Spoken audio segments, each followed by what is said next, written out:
Hi, everybody. You're listening to the Dennis Prager Show.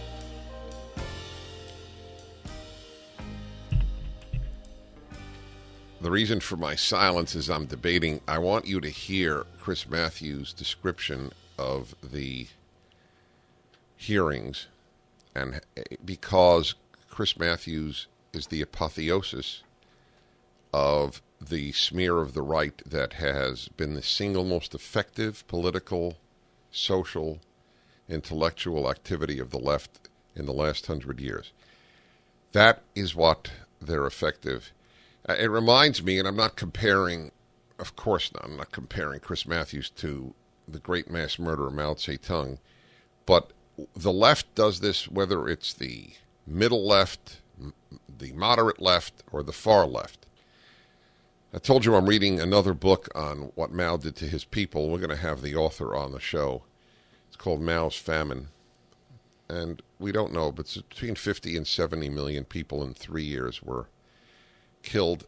Staggering others were permanently injured by the collectivization process and so on. The point I want to make is this. Any Chinese official who had the courage to inform anyone in the Communist Party that people were dying in the millions was called a rightist. They never answered the charge. Chris Matthews doesn't answer the charges. He doesn't even say what they were. He will just say that the right is filled with hate. But the hatred is so unidirectional from the left to the right that it's what he does is, look, I hate the right, so they must hate all of my people. Instead of, let's deal with the issue calmly and like mature men. Anyway, I want you to hear more. Then I'll play for you Chris Matthews. Who is next? Lindsey Graham, part 2? We have that up? Very good.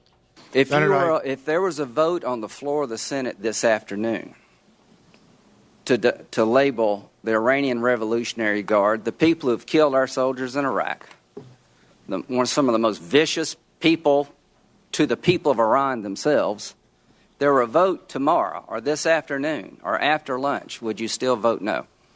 Well, I want to know from the president what they were doing, but again, I mean, you read the paper, You watch TV. You got any doubt what they're doing? They're expanding terrorism. They're trying to intimidate their own people. They're the instrument of the theocracy to oppress their own people, and they're the biggest supporter of the regime, keeping them in power so then they get a nuclear weapon.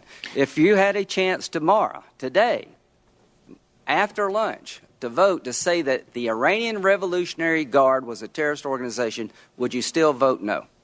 Well, the reason I voted no to start with... Well, I know why. You told me that. No, he should let him answer. I'm dying to hear the reason. And would you vote yes this time, or would you still vote no? Times change. I recognize that, and yes, I would reconsider, but the whole thank you. That's encouraging. My time is up, but we'll have another round. Yeah, that's a problem. They have such limited time, and so they wanted an answer. Look, the point is, if you're fair-minded, are all of these comments and votes, are they representative of Chuck Hagel's views, or are they all mistakes? Either way, he shouldn't be Secretary of Defense. If they are his views, he does not represent most American people. He represents the New York Times editorial page and the universities, the most left-wing organs in the United States. That's it, though. If they are all mistakes, then he shouldn't be the Secretary of Defense due to incompetence. So he's really between a rock and a hard place, regularly voting votes that he later regrets and regularly making very, very large statements that he later regrets.